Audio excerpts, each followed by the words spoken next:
The Old Man and the Sea by Ernest Hemingway, to Charlie Scribner, and to Max Perkins. He was an old man who fished alone in a skiff in the Gulf Stream, and he had gone 84 days now without taking a fish. In the first 40 days, a boy had been with him. But after 40 days without a fish, the boy's parents had told him that the old man was now definitely and finally salao, which is the worst form of unlucky, and the boy had gone at their orders in another boat, which caught 3 good fish the first week. It made the boy sad to see the old man come in each day with his skiff empty, and he always went down to help him carry either the coiled lines or the gaff and harpoon and the sail that was furled around the mast. The sail was patched with flour sacks and furled. It looked like the flag of permanent defeat. The old man was thin and gaunt with deep wrinkles in the back of his neck. The brown blotches of the benevolent skin cancer the sun brings from its 9 reflection on the tropic sea were on his cheeks. The blotches ran well down the sides of his face, and his hands had the deep creased scars from handling heavy fish on the cords. But none of these scars were fresh. They were as old as erosions in a fishless desert. Everything about him was old except his eyes, and they were the same color as the sea and were cheerful and undefeated. "Santiago," the boy said to him as they climbed the bank from where the skiff was hauled up, "I could go with you again."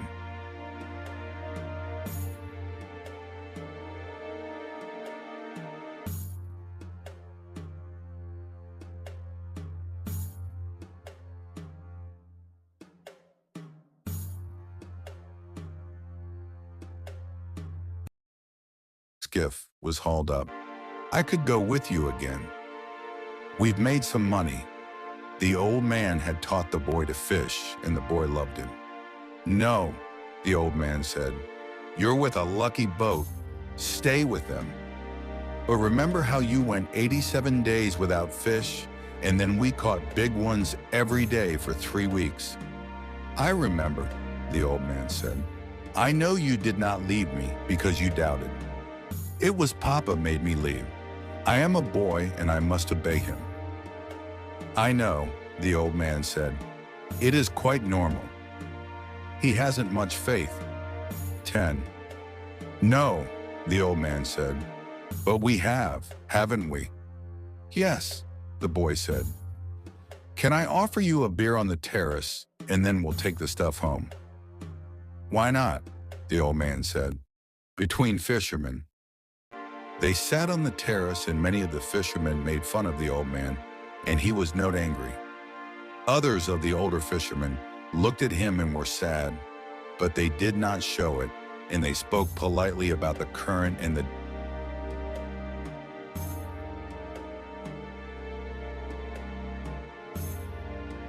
depths they had drifted their lines at, and the steady good weather, and of what they had seen. The successful fishermen of that day were already in, and had butchered their marlin out, and carried them laid full length across 2 planks, with 2 men staggering at the end of each plank, to the fish house where they waited for the ice truck to carry them to the market in Havana. Those who had caught sharks had taken them to the shark factory on the other side of the cove, where they were hoisted on a block and tackle, their livers removed, their fins cut off and their hides skinned out, and their flesh cut into strips for salting.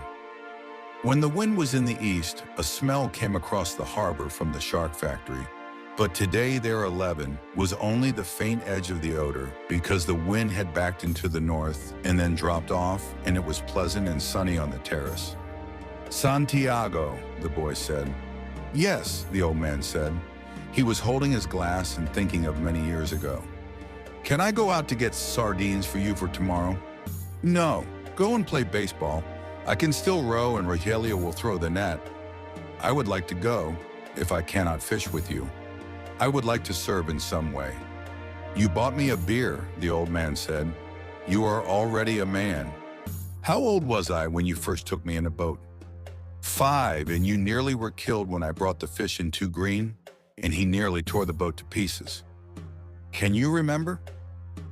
"I can remember the tail slapping and banging, and the thwart breaking, and the noise of the clubbing." I can remember you throwing me into the bow where the wet coiled lines were and feeling the whole boat shiver and the noise of you clubbing him like chopping a tree down and the sweet blood smell all over me. 12. Can you really remember that? Or did I just tell it to you? I remember everything from when we first went together.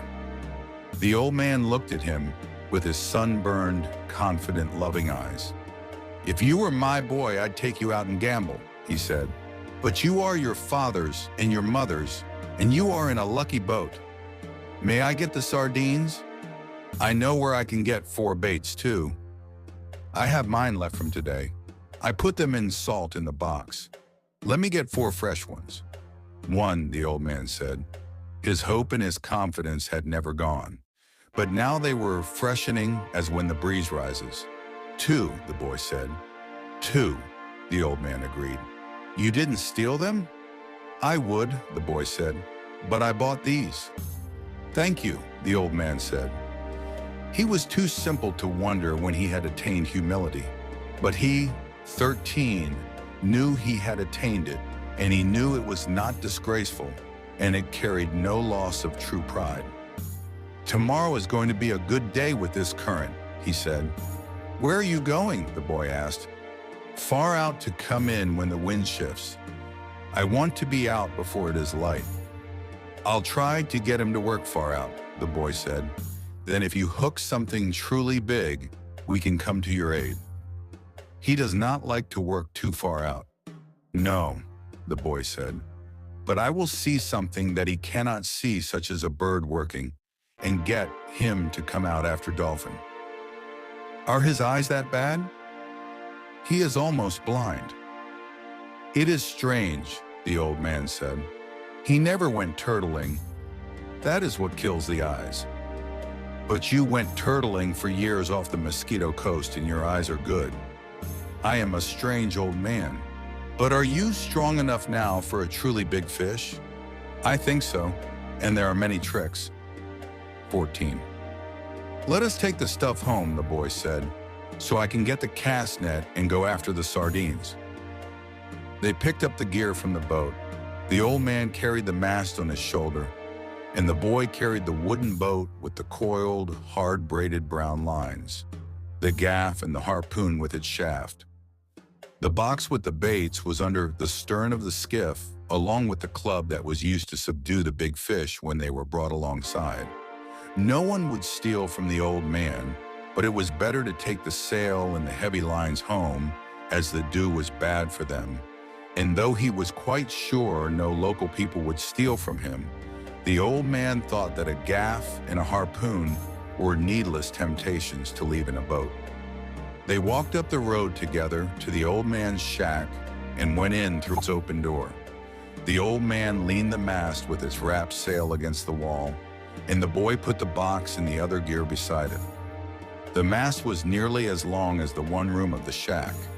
The shack was made of the tough bud shields of the royal palm, which are called guano, and in it there was a bed, a table, 1 chair, and a place on the dirt floor to cook with charcoal.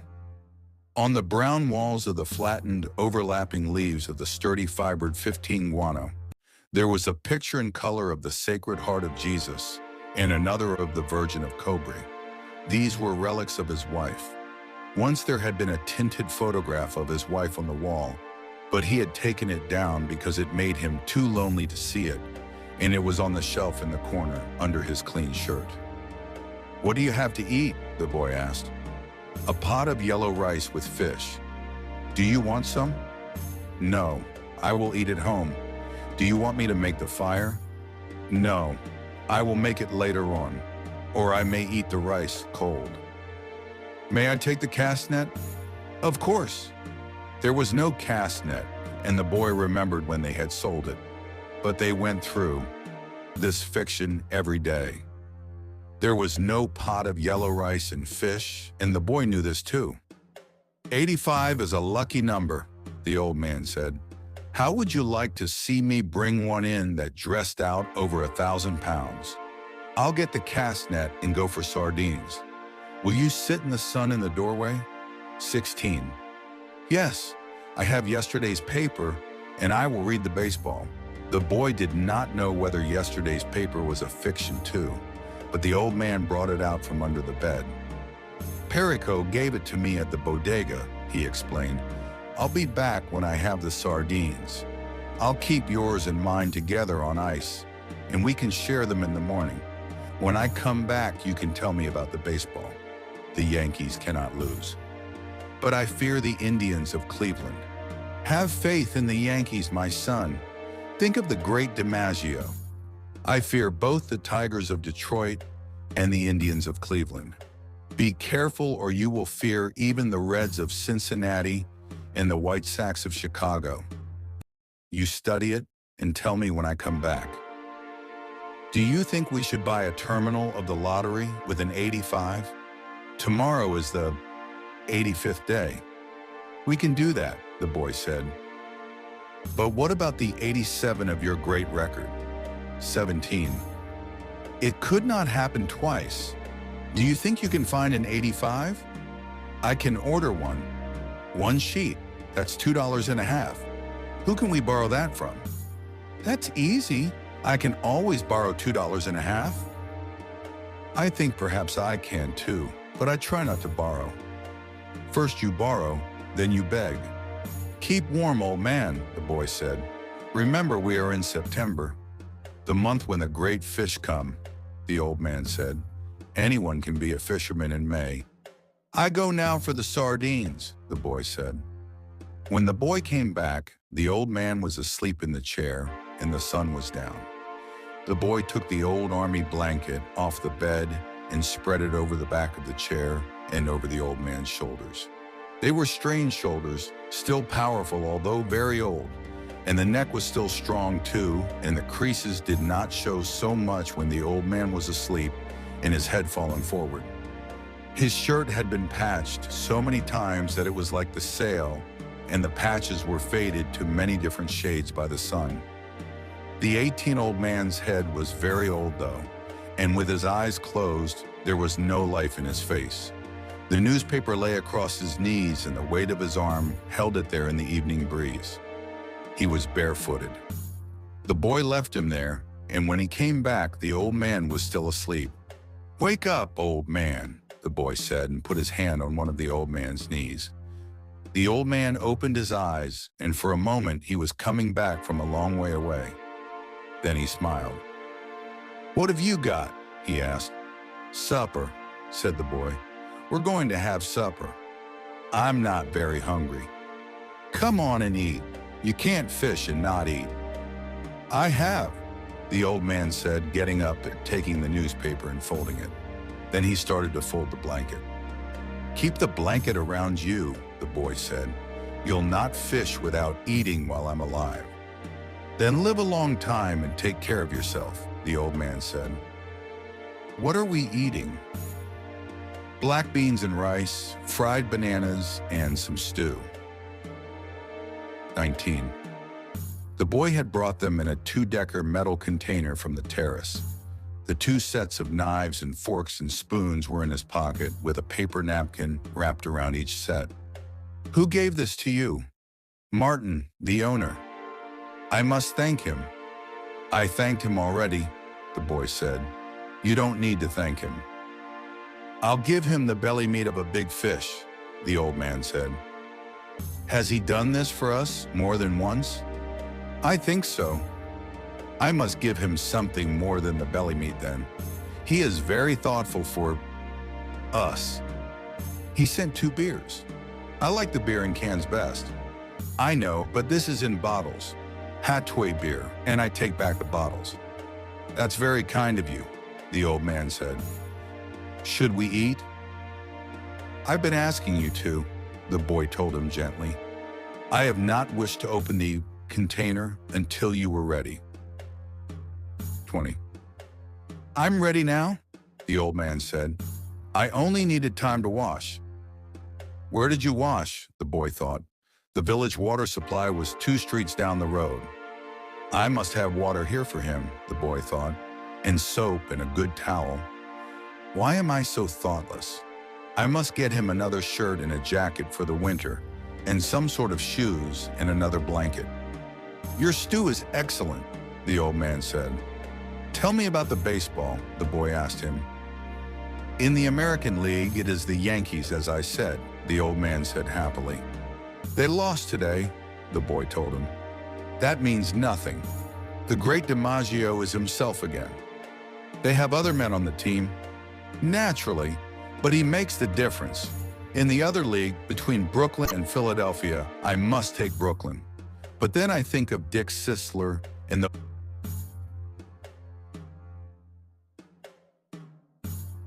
those great drives in the old park. There was nothing ever like them. He hits the longest ball I have ever seen. Do you remember when he used to come to the terrace?" 21. "I wanted to take him fishing, but I was too timid to ask him. Then I asked you to ask him, and you were too timid. I know, it was a great mistake. He might have gone with us. Then we would have that for all of our lives. I would like to take the great DiMaggio fishing," the old man said. "They say his father was a fisherman. Maybe he was as poor as we are and would understand. The great Sisler's father was never poor, and he, the father, was playing in the big leagues when he was my age. When I was your age, I was before the mast on a square-rigged ship that ran to Africa, and I have seen lions on the beaches in the evening." "I know, you told me. Should we talk about Africa or about baseball?" "Baseball, I think," the boy said. "Tell me about the great John J. McGraw." He said Joda for Jay.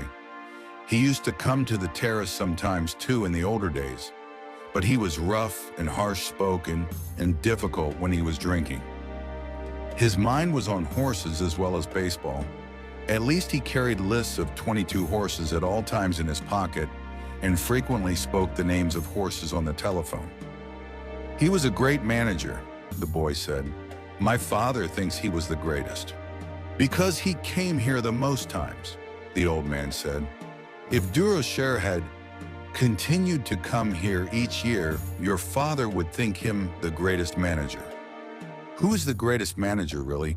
Luque or Mike Gonzalez?" "I think they are equal." "And the best fisherman is you." "No, I know others better." "Que va," the boy said. "There are many good fishermen and some great ones. But there is only you. Thank you. You make me happy. I hope no fish will come along so great that he will prove us wrong." "There is no such fish if you are still strong as you say." "I may not be as strong as I think," the old man said. "But I know many tricks and I have resolution. You ought to go to bed now so that you will be fresh in the morning. I will take the things back to the terrace." 23. "Good night then. I will wake you in the morning." "You're my alarm clock," the boy said. "Age is my alarm clock," the old man said. "Why do old men wake so early? Is it to have one longer day?" "I don't know," the boy said. "All I know is that young boys sleep late and hard." "I can remember it," the old man said. "I'll waken you in time." "I do not like for him to waken me. It is as though I were inferior." "I know. Sleep well, old man." The boy went out. They had eaten with no light on the table, and the old man took off his trousers and went to bed in the dark. He rolled his trousers up to make a pillow, putting the newspaper inside them. He rolled himself in the blanket and slept on the other old newspapers that covered the springs of the bed. He was asleep in a short time, and he dreamed of Africa when he was a boy, and the long golden beaches and the white beaches, so white they hurt your eyes, and the high capes and the great brown mountains. He lived along that coast now every night, and in his dreams he heard the surf roar and saw the native boats, 24, come riding through it. He smelled the tar and oakum of the deck as he slept, and he smelled the smell of Africa that the land breeze brought at morning. Usually when he smelled the land breeze, he woke up and dressed to go and wake the boy. But tonight the smell of the land breeze came very early, and he knew it was too early in his dream, and went on dreaming to see the white peaks of the islands rising from the sea, and then he dreamed of the different harbors and roadsteads of the Canary Islands. He no longer dreamed of storms, nor of women, nor of great occurrences, nor of great fish, nor fights, nor contests of strength, nor of his wife. He only dreamed of places now and of the lions on the beach. They played like young cats in the dusk, and he loved them as he loved the boy. He never dreamed about the boy. He simply woke, looked out the open door at the moon, and unrolled his trousers and put them on. He urinated outside the shack and then went up the road to wake the boy. He was shivering with the morning cold, but he knew he would shiver himself warm and that soon he would be rowing. The door of the house where the boy lived was unlocked, and he opened it and walked in quietly with his 25 bare feet. The boy was asleep on a cot in the first room, and the old man could see him clearly with the light that came in from the dying moon. He took hold of one foot gently and held it until the boy woke and turned and looked at him. The old man nodded, and the boy took his trousers from the chair by the bed and, sitting on the bed, pulled them on. The old man went out the door and the boy came after him. He was sleepy, and the old man put his arm across his shoulders and said, "I am sorry." "Quoi va?" the boy said. "It is what a man must do." They walked down the road to the old man's shack, and all along the road, in the dark, barefoot men were moving, carrying the masts of their boats. When they reached the old man's shack, the boy took the rolls of line in the basket and the harpoon and gaff, and the old man carried the mast with the furled sail on his shoulder. "Do you want coffee?" the boy asked. "We'll put the gear in the boat and then get some." They had coffee from condensed milk cans at an early morning place that served fishermen. "How did you sleep, old man?" the boy asked. He, 26, was waking up now, although it was still hard for him to leave his sleep. "Very well, Madeline," the old man said. "I feel confident today." "So do I," the boy said. "Now I must get your sardines and mine and your fresh baits." "He brings our gear himself. He never wants anyone to carry anything." "We're different," the old man said. "I let you carry things when you were 5 years old." "I know it," the boy said. "I'll be right back. Have another coffee. We have credit here." He walked off, barefooted on the coral rocks, to the ice house where the baits were stored. The old man drank his coffee slowly. It was all he would have all day, and he knew that he should take it. For a long time now, eating had bored him, and he never carried a lunch. He had a bottle of water in the bow of the skiff, and that was all he needed for the day. The boy was back now with the sardines and the 2 baits wrapped in a newspaper, and they went down the trail to the skiff, feeling the pebbled sand under their feet, and lifted the skiff and slid her into the water. 27.